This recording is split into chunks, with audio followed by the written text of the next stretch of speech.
우리 객관식 재무관리 시간이네요. 자, 기본서는 공부했다고 생각을 하고 저는 강의할 거예요. 그래서 최소한 기본서 한 번은 공부했다 생각을 하고 진행을 할 거고, 제 강의 속도가 그렇게 느린 건 아니잖아요. 솔직히 하면 좀 빠르죠. 인데 그 기본서 강의보다 객관식 강의는 좀 더 빠를 거다 생각하시면 돼요. 왜냐면 우리 기본서 때는 그냥 처음 듣는 내용이니까 제가 이제 뭐 이론 같은 거 설명하고 식 같은 거 도출하고 이렇게 가는 거지만, 객관식에서는 제가 그 식 도출하고 있을 생각은 없거든요. 식이 안다고 생각을 하고 제가 강의 진행할 거예요. 그리고 우리 교재 있는데 교재의 목차는 기본서의 목차와 똑같아요. 지금 뭐 여러분 공부한 거는 재무관리 기본서 공부했고 지금 객관식을 보고 있을 건데, 가끔 가다가 저는 기본서 공부를 안 했는데요. 그래도 시험 봐야겠고 시간은 별로 없으니까 객관식 강의만 들어서 어떻게 안 될까요? 라고 질문하는 학생들이 있는데, 안 돼요. 날로 먹을 생각하지 말고요. 객관식 문제 풀다가 좀 내가 모르는 내용 같다 하면 기본서 다시 공부하세요. 전체적인 강의 진행은 일단 우리 기본서 때 공부했었던 내용들 다시 한번 돌아보는 리뷰하는 시간이 있을 거고, 관련된 문제 푸는 시간이 있을 거고요. 자, 바로 이제 진행할게요. 우리 1장에서는 확실성하에서의 기여가치 평가 하면서 교재 내용 보면은 기본서에 있었던 내용들 요약 정리한 내용이 있고요. 요약 정리한 내용들 지나가게 되면은 문제들이 나와 있어요. 저는 그냥 문제로 바로 갈 거예요. 문제 바로 가면서 필요한 기본서 내용들이 있으면은 제가 잠깐씩 설명하면서 갈 테니까요. 제가 기본 이론 내용들 설명할 때에는 뭐 필요하다면 앞에 있는 요약된 내용 다시 여러분이 가서 보든지 하면 되는 거예요. 자, 우리 교재로 5페이지에 기출문제에서 1번부터 나와 있는데요. 현재 우리 교재에 있는 기출문제는 회계사 시험 기준 1차로 기출되었던 문제들 다 들어와 있다 생각하시면 돼요. 제가 예전 자료까지 뒤져서 92년부터 올해 1차까지 문제들 거기 다 들어가 있다 생각하세요. 다 들어가 있는데 두께가 별로 안 되죠. 그 이유가 재무관리의 기출문제 양이 그렇게 많지 않아요. 뭐 지금 같은 경우에도 그냥 40문제 중에서 해봐야 15 아니면 16문제 기출되고 있잖아요. 뭐 과거에는 더 적었었어요. 자, 먼저 1번에 나오는 게 회계적 이익의 극대화는 재무 목표로서 적당하지 않다. 뭐 그런 식으로 재무관리의 목표에 대한 얘기 나오네요. 우리 처음 공부했었던 게 재무관리의 의의에 대한 얘기했었고요. 재무관리라는 것은 기업에서의 현금 흐름에 대한 의사 결정을 잘해보자라는 게 재무관리에서 하는 얘기다라고 할 수 있고, 거기서 기업의 현금 흐름이다 하게 되면은 돈 필요할 때에 외부에서 자금을 조달하는 것과 조달된 자금을 운용하는 거에 대한 의사결정 잘해보자라는 쪽의 얘기죠. 이때 이 운영과 관련된 얘기가 기업의 자산의 구성을 어떻게 가져갈 거냐 해서 우리가 배웠을 때는 자본, 예산 쪽으로 해서 배웠었던 얘기죠. 그래서 A 투자를 하는 게 좋은 거냐, B 투자를 하는 게 좋은 거냐. 가장 대표적인 것은 NPV 구해보자 이런 얘기 있었고요. 다음 자금의 조달에 대한 얘기는 기업의 자본의 구성에 대한 얘기고, 이걸 우리가 자본 구조 이론 쪽에서 배웠었던 거죠. 부채를 쓰는 게 좋은 거냐, 안 쓰는 게 좋은 거냐. 그래서 결국 BS다라고 하게 되면은 BS에서 채권자에게 돈 꼬으면은 부채, 주주에게 돈 투자 받으면은 자기 자본. 이때 이 어떤 자금으로 조달하는 게 좋은 거냐 했던 얘기가 자본 구조 이론적인 얘기. 그래 들어온 돈 가지고 기업의 자산 구성, 곧 어떠한 투자하는 게 좋은 거냐 하는 게 자본 예산 쪽의 얘기. 자, 이런 걸 해보자는 게 우리 재무관리 얘기인데, 그 재무관리에서 그러면 이런 의사결정을 잘해가지고 추구하는 목표는 무엇이냐라고 했을 때에, 자, 과거에는 회계적인 이익의 극대화가 목표였던 때가 있다. 하지만 현대 재무관리에서는 회계 이익의 극대화는 재원 목표로 타당하지 못하다. 자, 그 이유에 대한 얘기로 첫 번째 나오는 게 회계적인 이익을 극대화하자라고 했을 때는 그 극대화 대상이 되는 회계적인 이익이 어떤 거냐 하는 걸 잘 모르겠다. 극대화 대상 이익이 모호하다는 문제점이 있다. 그래서 매출 총이익 극대화하자는 거냐, 영업이익 극대화하자는 거냐, 단기순이익 극대화하자는 거냐, 총포괄손익 극대화하자는 거냐, 아니면 주당 이익 극대화하자는 거냐, 어떤 걸 극대화할지 잘 모르겠다 하는 게 첫 번째 문제점. 다음 두 번째 문제점으로는 회계적인 이익은 회계 처리 방법의 선택과 다음 변경이 가능하다는 문제점이 있다. 그래서 대체적인 회계 방법들이 있기 때문에 감가 생각할 때에도 정예법 할 거냐 전유법 할 거냐에 따라서 회계적인 이익의 숫자는 달라져 버린다. 또한 한번 채택했던 방법을 변경해 버릴 수도 있다 하는 게 문제점. 다음 세 번째 문제점으로는 회계적인 이익이라는 것은 화폐의 시간 가치를 고려하지 못하고 있다. 더불어서 미래의 불확실성을 고려하지 못하고 있다는 문제점이 있다. 자, 하나만 더 가게 되면은 네 번째로 이러한 회계적 이익이라는 것은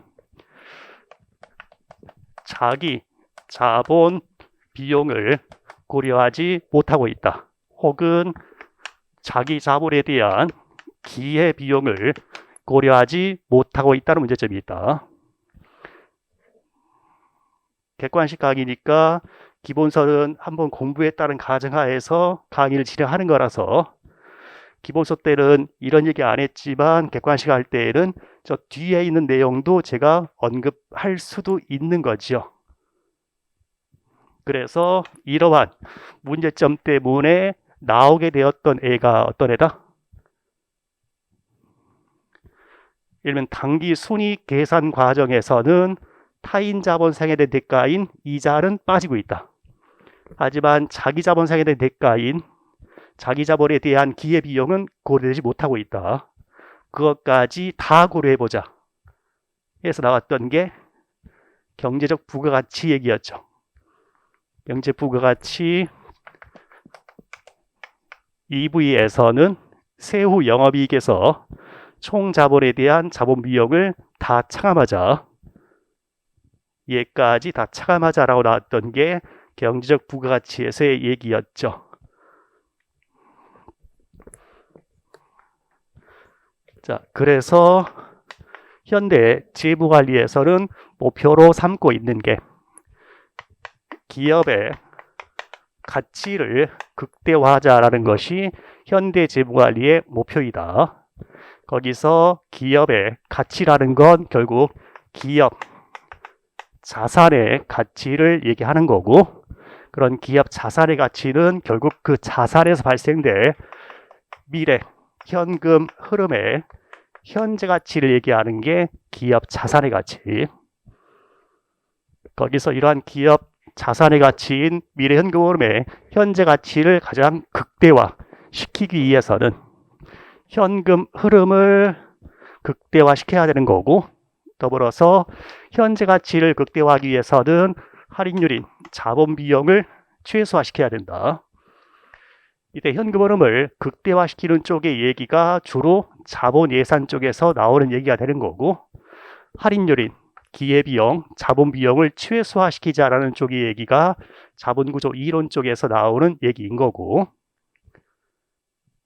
자, 더불어서 이러한 기업가치 극대화가 재무관리의 목표인데, 우리가 하나의 가정을 해서 기업가치 변동과 무관하게 채권자에게 갑불도는 정해져 있다 해가지고 부채의 가치가 일정하다는 가정을 하게 되면 결국 채권자가 가져갈 몫은 정해져 있는 거니까 기업 가치가 극대화되게 되면은 그에 따라서 자기 자본의 가치가 극대화된다.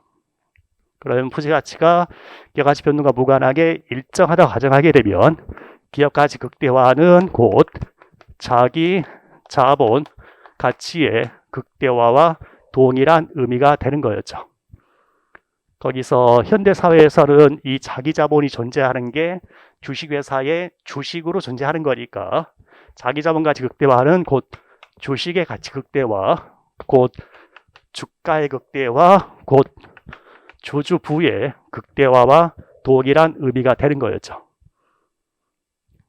자, 다만 기업 가치 극대화와 자기 자본 가치 극대화가 동일한 의미가 되기 위해서는 기업 가치 변동과 무관하게 부채 가치가 일정해야 된다라고 우리가 1장에서는 얘기하는 거였지만 저 뒤로 넘어가서 자본구조 이론 쪽에서는 이 둘이 같지 않은 상황이 나오는 게 있었고 그게 곧 타인 자본 대리 비용에 문제가 발생하게 되면 기업 가치 극대화와 자기 자본 가치 극대화가 동일하지 않은 상황이 나오는 거였죠.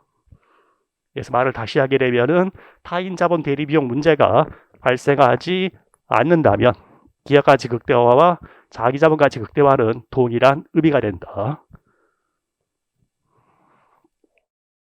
타인 자본 대리 비용 쪽 얘기가 기억은 나요. 타인 자본 대리 비용 크게 세 가지 얘기했었고 첫 번째가 주주의 재산 도피 요인, 두 번째가 주주의 위험 투자 선호 요인, 세 번째가 주주의 과소 투자 요인이 있다. 물론 뒤에 가서 다시 얘기할 거예요. 근데 그런 문제가 발생하게 되면은 둘은 같지 않을 수 있다. 자, 이 정도 얘기를 하는 게 우리 교재로는 문제 1번과 문제 2번을 풀기 위한 복습 정도다 생각하시면 돼요. 그래서 이렇게 내용 살짝 정리하고 문제 풀로 들어가는 방식이 될 거예요. 그래서 1번, 2번 문제를 풀고 3번 쪽에 가게 되면은 이 기업 자산에 발생될 현금흐름 이에 대한 얘기가 3번 문제부터 나오는 거니까 3번 문제 풀기 전에 기업 잉여 현금흐름 계산하는 식 제가 설명하면서 그 다음에 3번 문제 풀로 들어갈 거고요. 되게 진행될 방식은 아시겠죠? 자, 1번 갑시다. 1번 회계적 이익의 극대화는 적정하지 않다. 그 이유에 대한 설명 중에서 옳지 않은 것은 동그라미 1번의 회계적 이익은 적용하는 회계 방법에 따라서 달라질 수 있다. 대체적인 회계 처리 방법의 선택이 가능하다라는 문제점. 다음 동그라미 2번의 회계적 이익은 경영자의 이해를 반영하지 않는다. 경영자의 이해를 반영해서 회계 처리 방법이 선택이 되는 거죠. 또 경영자 이해를 반영해서 선택된 방법을 변경할 수도 있는 거죠. 그래서 경영자의 이해가 반영이 된다라는 게 문제점이 되는 거. 따라서 2번이 틀린 문장이고요. 3번 회계적 이익은 기회비용을 고려하지 않는다. 맞는 문장. 4번, 5번에 미래 수익의 시간성, 곧 화폐의 시간 가치를 고려하지 못하고 있다. 5번에 미래의 불확실성을 하지 못하고 있다라는 게 문제점들. 자, 책을 제가 쓰면서 고민했던 것 중에 하나가 문제하고 해답 해설의 배치를 좀 고민했어요. 그래서 크게 방법은 두 가지인 거죠. 문제 쫙 나온 다음에 해답 해설 쫙. 아니면 문제 해설, 문제 해설, 문제 해설. 문제 쫙 해설 쫙 가게 되면은 문제점은 여러분이 좀 귀찮아요. 문제 보고 해답 보고 문제 보고 해답 보고. 근데 문제 해설, 문제 해설, 문제 해설 가게 되면은 여러분이 곤란한 점 중에 하나가 문제를 읽고 있는데 자꾸 답이 보여. 밑에서. 자, 웬만하면요. 그냥 종이 한 장 조그만 거 갖고 다니면서요. 해답은 가리면서 공부하세요. 제가 예전에 공부할 때는 그 포스트잇 중에 좀 큰 거 있잖아요. 그걸로 붙여놓고 문제 보고 제가 그랬었어요, 저는. 그러니까 답은 보지 말라고. 자, 다음 2번 문제. 지연 우회에 대한 설명으로 가장 적절한 것은 배당 수익률 극대화, 고객가치 극대화, 주당 순이익 극대화, 내부 수익률 극대화, 자기자본가치 극대화. 답은 그냥 5번인 거죠. 이게 2014년 기출인데 2014년부터 1차 시험 난이도가 급격하게 난이도가 낮아졌어요. 급격하게 쉬워졌었어. 수험생들이 이 문제를 진짜 심리에서 보고는 뭔가 함정이 있는 거 아니냐. 설마 이런 문제를 낼까? 그냥 그런 문제 나온 거니까 넘어가세요. 자, 넘어가서 3번 문제래요. 3번 문제부터 나오는 얘기가 이 기업 가치인 기업 자산의 가치, 곧 기업 자산에서 발생될 미래 현금 흐름을 한번 계산해 보자 쪽의 얘기로 나오는 게 3번 문제부터 얘기예요. 그래서 우리가 봐야 되는 것은 기업, 잉여, 현금 흐름 얘기를 좀 봐야겠네요.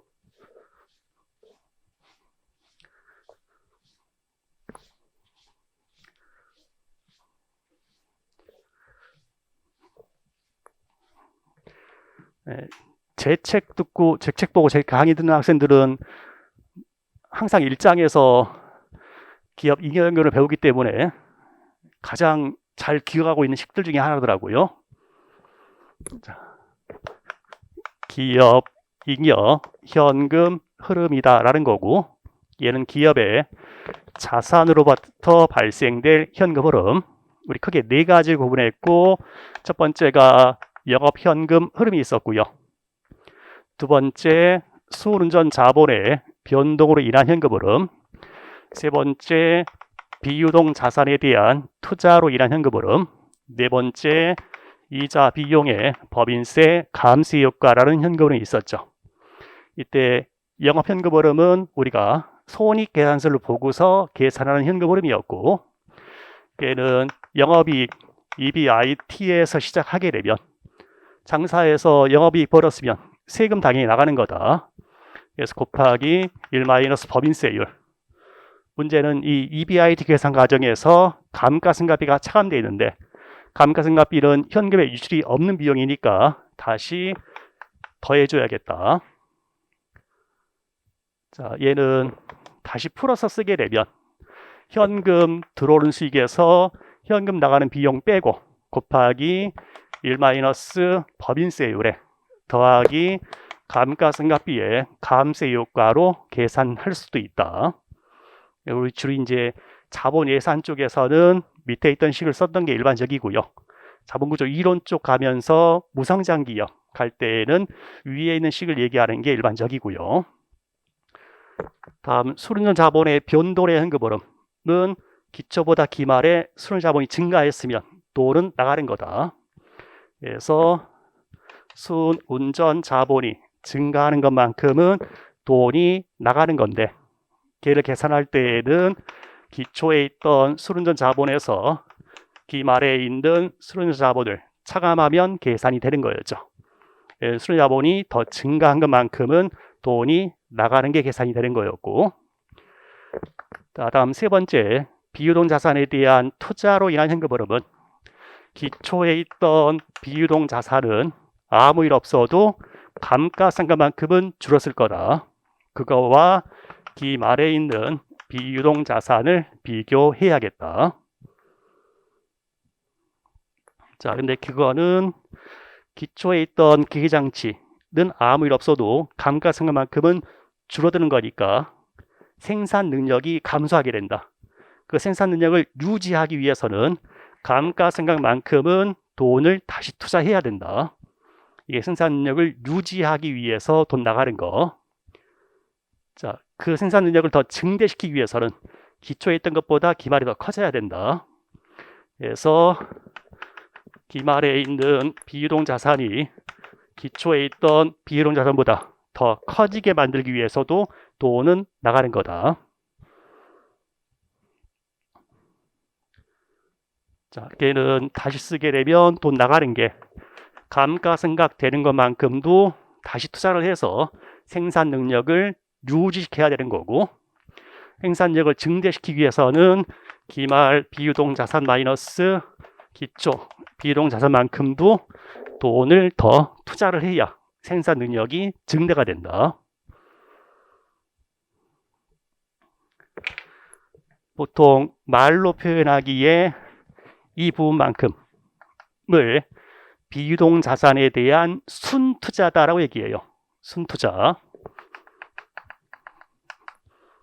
그거 외에 생산력 유지하기 위한 감가상각까지 투자하는 거, 얘를 비유동 자산에 대한 총투자다라고 얘기하고요.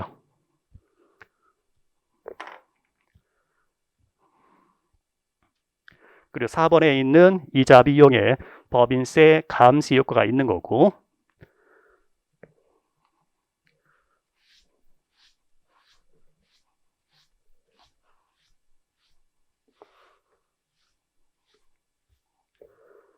자, 이러한 기업 잉여현금흐름은 결국 채권자의 현금흐름이 되거나 아니면 주주의 현금흐름이 되거나, 그래서 먼저 채권자의 현금흐름과 주주의 현금흐름으로 가보게 되면 이렇게 창출한 현금흐름 가지고 채권자에게는 이자를 주는 거고, 채권자의 입장이니까 이자만큼 플러스, 다음 주주의 입장에서는 배당을 받게 되는 거고,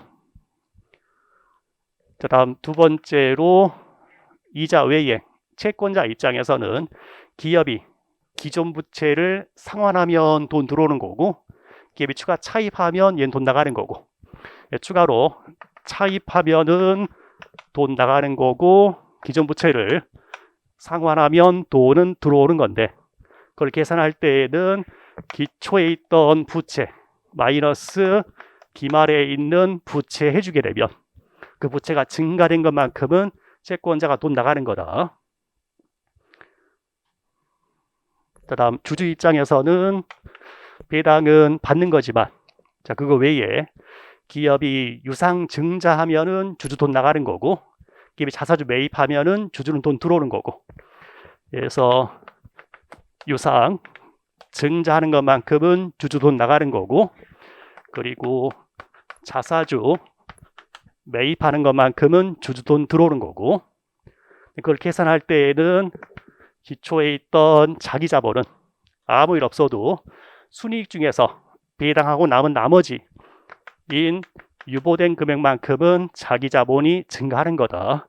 그거와 기말에 있는 자기 자본을 비교해야겠다. 자, 근데 얘를 다시 정리하게 되면은 걔네는 첫 번째로 배당하고 유보를 더하게 되면 그건 순이익이다. 따라서 순이익만큼은 주주 몫인 거고, 나머지 얘네 두 개, 기초 자기자본 마이너스 기말 자기자본까지 하게 되면은 주주의 현금흐름이 계산이 되는 거였죠. 자, 우리 거기서 좀 더 나가게 되면, 더 나가서 했던 게 무성장 연구 기업을 가정을 하게 되면, 우선 이제 연구 기업의 경우에는 수른자 자본의 변동은 없게 된다. 그 상태 그대로 영원히 가는 거니까. 다음 비유동 자산 쪽에서는 그 상태 그대로 영원히 가려면 추가적인 투자는 없는 거지만 감가상각만큼의 단순지의 투자는 있어야 된다. 그래서 무선자 연구기업은 감가상각되는 것만큼은 다시 단순지의 투자. 그랬더니 1번, 2번, 3번 같이 고려하게 되면 얘는 0, 얘랑 얘는 퉁쳐지면서 1번, 2번, 3번 더한 현금흐름이 EBIT 곱하기 1-T, 4번에 이자 비용에 법인세 감수 효과가 있는 거고, 그 무성장 연구기업의 채권자는 기초 기말의 부채가 변동이 없을 거니까 영원히 똑같이 지급되는 이자만큼이 채권자의 현금흐름, 그걸 영구부채라고 부르는 거고, 채권 쪽에서는 영구채권을 발행한 기업이 무성장 연구기업. 다음 주주 입장에서는 기초 기말에 자기 자본의 변화는 없는 거니까 순이익 중에서 일부를 유보시키는 것은 없는 거고, 전부 다 배당 지급되는 순이익만큼이 주주의 현금 흐름이다 라고 정리가 되는 거였죠. 우리 기본서 공부한 지 좀 됐잖아요, 그죠? 그래도 기억은 나는 것 같죠? 기억 안 나면 빨리빨리 외우고. 자, 우리 3번 문제 가봅시다. 혹시 제가 이 정도로 이렇게 설명하면은 여러분이 앞에 가서 안 보고 그냥 판서 따라와도 괜찮지 않을까요? 자, 3번 문제. 기업이 자산을 창출하는 흐름을 잉여 현금흐름이라고 한다. 이는 주주와 채권자에게 자유롭게 배분해 줄 수 있는 현금이라는 의미이다. 잉여는 계산에 적절한 것은 다음 모든 자산과 부채는 영업용이고 법인세율은 25%이며 금액은 5억 원 단위다. 재무상태표 나와 있고 손익계산서 나와 있고요. 전체 기업 잉여연금 흐름 한번 계산해봐라 라는 문제인데요.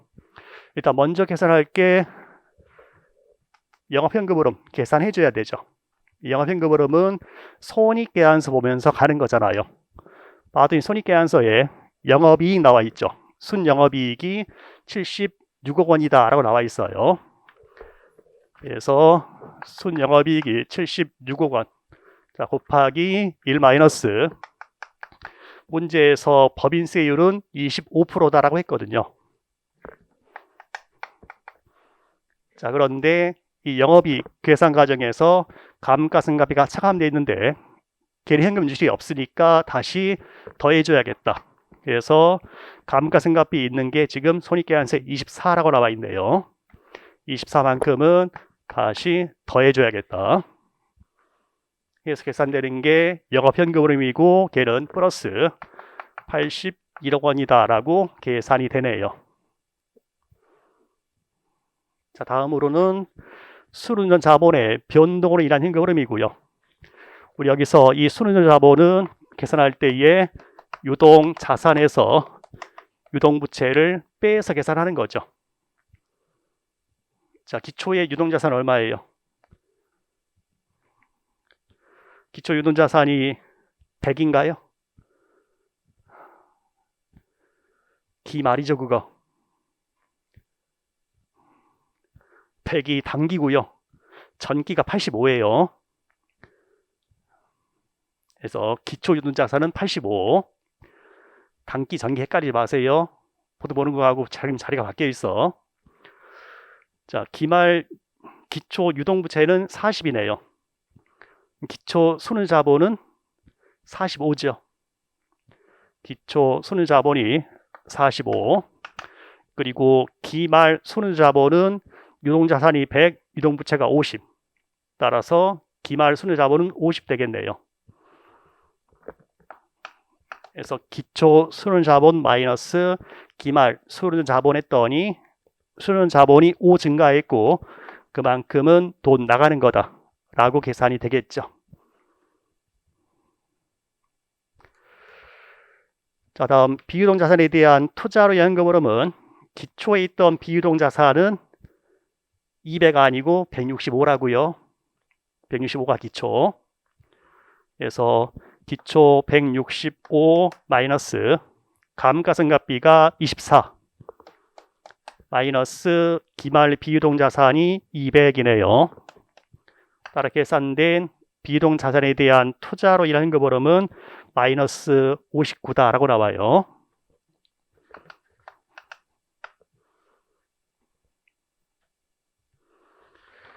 다음 이자 비용의 법인세 감소 효과. 손익계산서에 이자 있는 게 12라고 나와 있고요.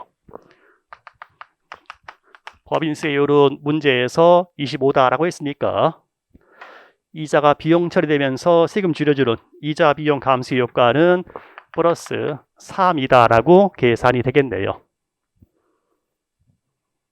그래서 전체 기업의 현금 흐름은 계산이 되는 게 지금 20억이다라고 계산되는 거고 지금은 동그라미 1번에 있는 20억보다 작거나 같다 하는 게 지금은 답이 되겠네요.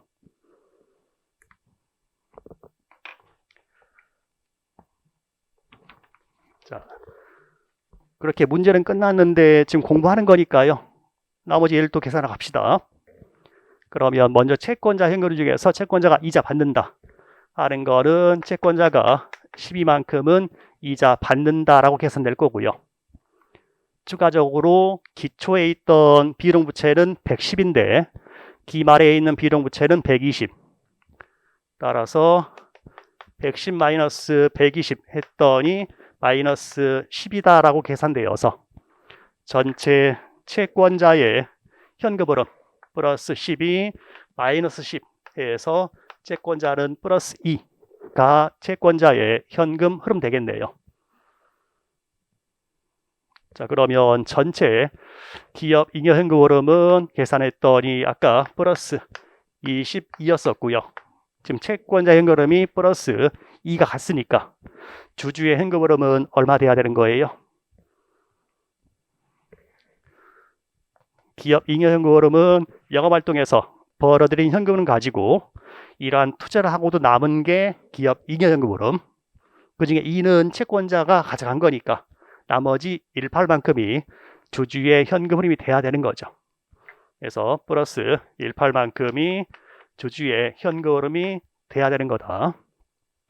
자, 그걸 계산할 때는 지금 순이익 나와 있는 게 손익계산서에 48이다라고 나와 있고요.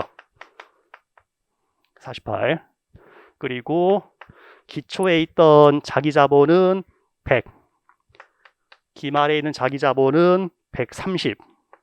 이니까 얘가 마이너스 30 계산되는 거여서 플러스 48 마이너스 30에서 주주 현금 흐름은 플러스 18로 계산이 되는 거죠.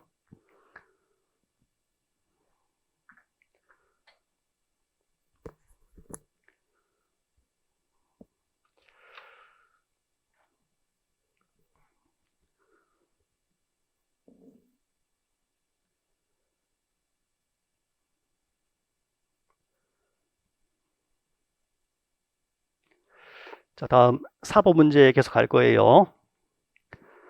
자, 4번 문제 2015년에 비유동 자산을 처분했는데 처분하는 비유동 자산 잔부 금액은 10,000원이었고 처분손이 발생하지 않았다. 자, 8,000원의 장기 부채를 신규로 차입했다.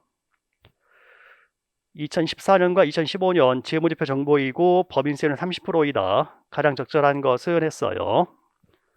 자, 그러면 BS 잠깐 다시 볼까요? BS에서 자, 자산 쪽에는 유동자산이 있고 비유동자산이 있고 기초, 기말 생각하는 거잖아요. 기초에 있던 유동자산은 5,000, 기말 유동자산은 5,500.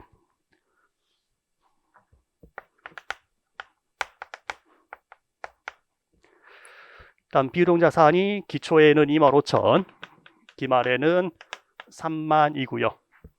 자, 그리고 부채쪽 넘어와서 기초가 있고 기말이 있고 유동부채가 기초에는 2,000, 기말에는 2,200. 그리고 비유동부채가 기초에는 20,000, 기말에는 26,000. 여러분 해야 될 게 먼저 유동자산, 유동부채 퉁쳐서 순운전 자본 계산 먼저 해야 되는 거죠. 자, 해서 순운전 자본 먼저 계산한다라고 하게 되면 순운전 자본은 이제 이게 기초 기말이네요. 이 앞선 문제는 이게 기초 기말이었었고 기초 순운전 자본은 3,000이라는 얘기고 기말 순운전 자본은 3,300이라는 얘기고요. 좀만 더 가면은 우리 자본도 계산할 수 있겠죠. 자산 총계에서 부채 총계 빼면 자본 나오는 거잖아요. 기초에 있던 자기 자본은 8,000에 기말에 있는 자기 자본은 7,300이다 라고 계산이 될 거예요. 이거 안 해도 문제 풀 수 있는데 연습하면서 그죠? 다 해보려고요. 자, 다음 포괄순위 계산서 있고 자, 맨 위에 매출액은 15만이네요. 거기서 매출원가와 현금지출 영업비용 빠지겠죠. 나와 있는 게 매출원가 8만원 나와 있어요. 그리고 감가상각비가 10,000원이고요. 여기까지 있는데 한번 차감해서 계산하게 되면 영업이익인 EBIT가 계산되겠죠. 그래서 나오는 EBIT가 6만원이다 라고 계산이 돼요. 자, 그 밑에서 이자 비용 빠져나가겠죠. 이자 비용이 문제의 2,000원이다 라고 되어 있는 거니까 한번 계산하게 되면은 세전이익 계산되겠네요. 세전이익이 58,000으로 계산될 거고요. 거기서 세금 나갈 건데 문제에서 세율이 30%다라고 했어요. 따라 세금 나가는 게 17,400이 나가고요. 빼면은 나오는 게 당기 순이익 되겠죠. 그래서 나온 당기 순이익이 40600이래요.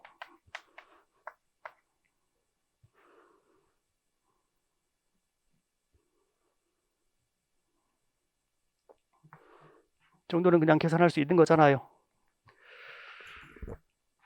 자, 문제 요구하는 것은 토리 1, 2, 3, 4, 5에 비윤회산 취득계획, 영업현금흐름, 채권자 현금흐름, 비윤부채 상환액, 순환 자본.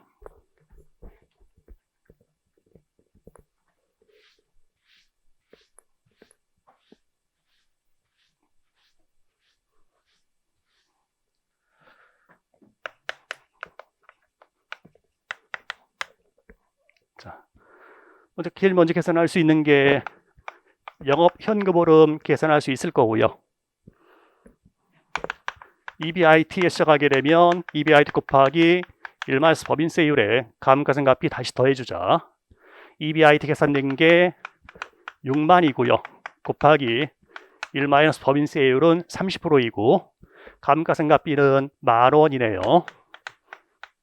따라서 계산되는 기업 잉여현금흐름은 52,000.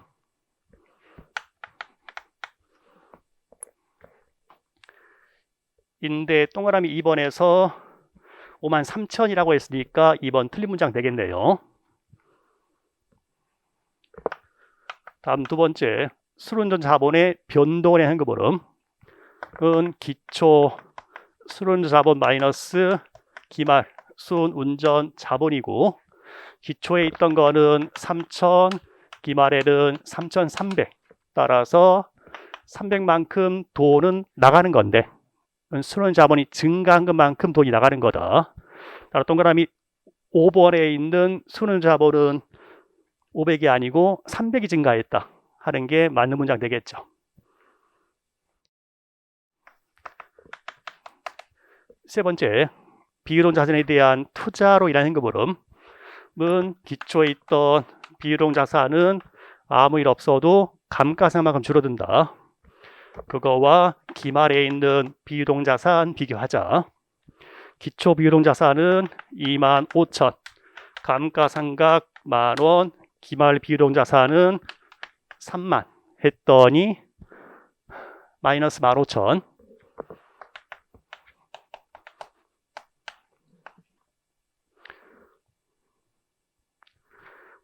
자, 다음 4번에 이자 비용의 법인세 감세 효과 하게 되면은 이자 비용은 2,000 곱하기 법인세율은 30%. 이자 비용 감세 효과는 플러스 600이다라고 계산되겠네요. 자, 그러면 영업현금흐름, 순환자 자본 변동, 비율은 자산 투자, 이자 비용의 법인세 감세 효과까지 고려하니까 전체 기업 잉여현금흐름은 37,300이다라고 계산돼요.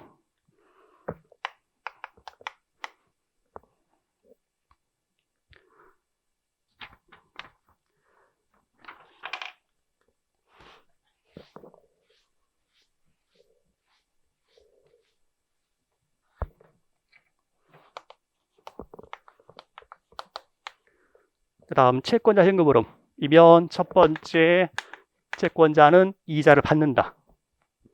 자, 그 이자가 지금 우리 문제에서 플러스 2,000 될 거고요. 두 번째로 기초부채 마이너스 기말부채 하게 되면 추가적인 채권자 현금흐름. 기초부채는 2만, 기말부채는 26,000 했더니 얘가 마이너스 6,000이다 라고 계산되어서 전체 채권자의 현금 흐름이다 라고 하게 되면은 마이너스 4,000 되겠네요. 그런데 동그라미 3번에 채권자금은 마이너스 5천이다 라고 했으니까 틀린 문장.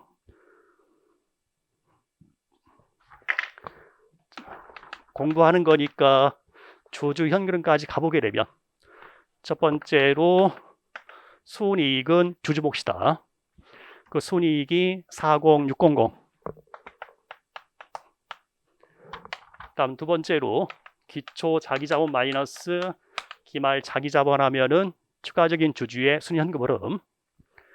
기초 자기자본은 8,000, 기말 자기자본은 7,300. 따라서 얘는 플러스 700이다 라고 계산이 되는 거네요. 그러면 플러스 40600에 플러스 700이니까 주주 현금 흐름은 플러스 41300이다 라고 계산이 되는 거고, 그러면 채권자 현금 흐름과 주주 현금 흐름을 더하게 되면은 기업 잉여 현금 흐름과 같은 값이 나오는 거죠.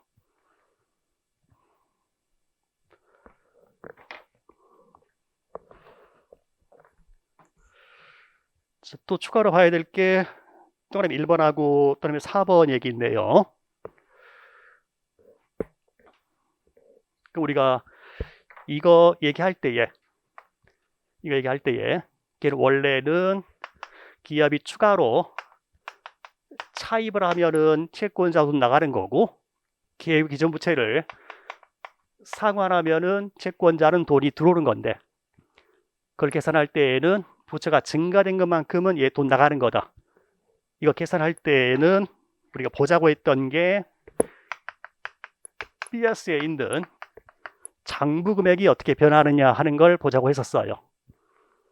BS에 있는 장부 금액이 변해가는 게 기초에 있던 부채는, 그 장부 금액은 기업이 추가로 차입하면 부채 장부 금액은 증가되는 거고, 기존 부채를 상환하면 부채의 장부 금액은 감소가 되어서 기말에 있는 부채가 된다라는 거였었죠.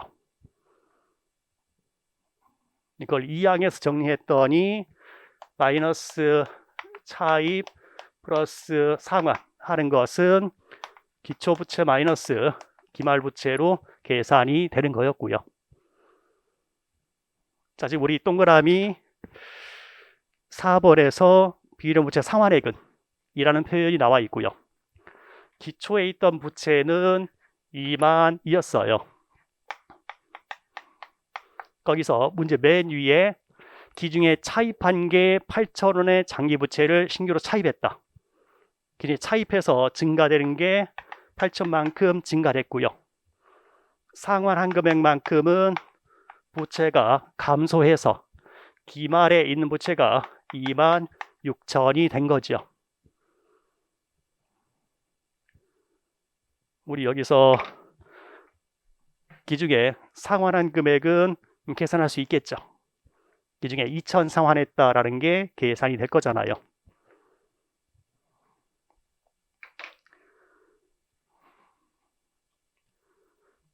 얘는 지금 어떻게 보면 재무관리 얘기 아니에요. 지금 회계에는 장부 금액이 이렇게 돌아갈 거잖아요. 자, 똑같이 갑시다. 기초에 있던 비유동한 자산의 장부 금액이 어떻게 변해갔을 거냐. 기초에 있던 비유동 자산은 새롭게 기중에 취득한 게 있으면 취득한 것만큼 장부 금액 증가됐을 거고, 그 다음 처분한 해에 장부 금액만큼 감소된 부분이 있겠죠. 그리고 취득이나 처분이 없었더라도 감가상각만큼은 줄었을 거잖아요. 취득 처분이 없었어도 감가상각만큼은 줄어서 기말에 있는 비유동 자산이 되었겠죠. 기초에 있던 비유동 자산은 25,000이었고요. 취득한 금액을 계산해봐라는 게 요구사항 1번 얘기인 거고요. 다음 처분한 해의 장부 금액은 맨 윗줄 자료를 주고 있어요. 장부 금액 10,000원짜리 처분했다. 그리고 감가상각 10,000원이다라는 자료가 있어서 기말에 비유동자산이 30,000이 되었다.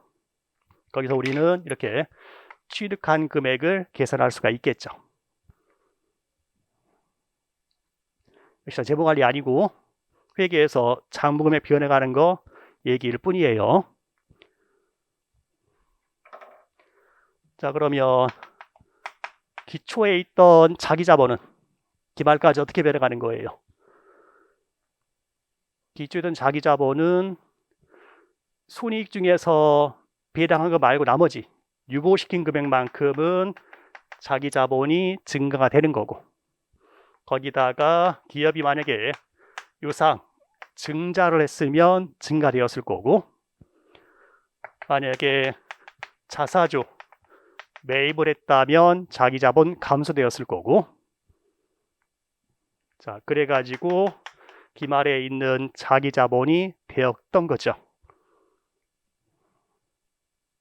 이제 이걸 우리가 정리했더니 채권 주주의 현금 흐름은 기업이 유상 증자하면은 주주 돈 나가는 거고, 자사주 매입하면 주주는 돈 들어오는 건데, 거기에 계산되는 게 기초에 있던 자기자본은 아무 일 없어도 유보시킨 금액만큼은 증가가 된다. 그거와 기말에 있는 자기자본 비교하자 해서 얘를 계산할 수 있다라는 얘기했던 거죠.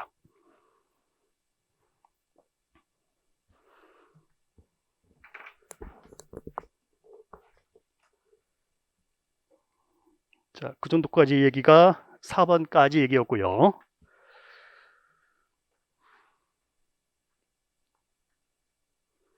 자, 5번 문제부터는 화폐의 시간가치 쪽 얘기고요.